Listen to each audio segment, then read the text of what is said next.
As we all know that Nernst equation tells us the effect of concentration on basically the electrode potential values.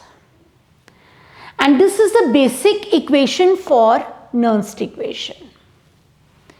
In this particular equation, there is a temperature factor also.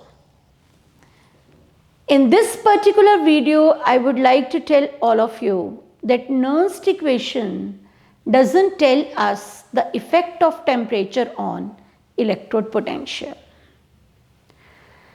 If we just consider this particular equation, that E is equal to E naught minus 2.303 RT by NF log of Q, and I want to suppose write it like this, minus 2.303 RT upon NF log of Q plus E naught.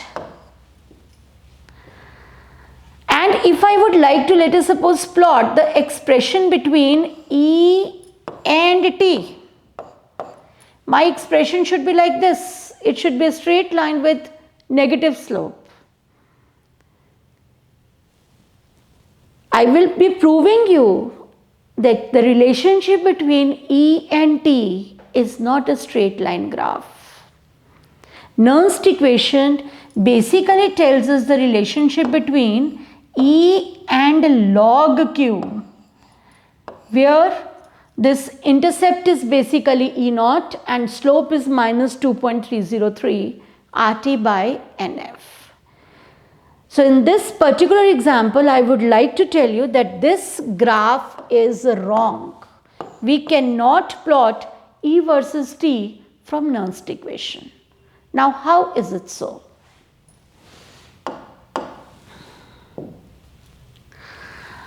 We know one equation from thermodynamics, that is Gibbs-Helmholtz equation.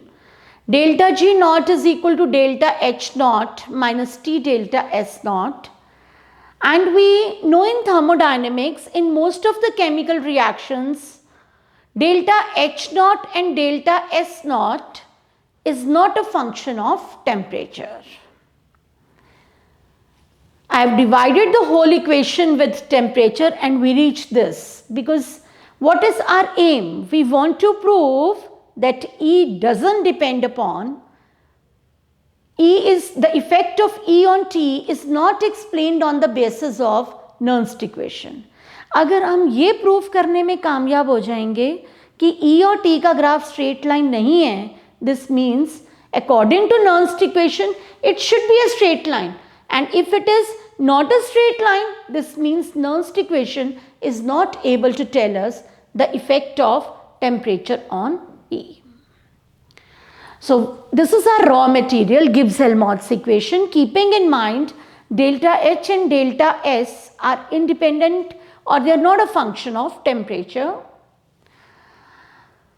Suppose we have carried out reaction at temperature T1. Once we have carried out the reaction at temperature T1, I have plotted it like this.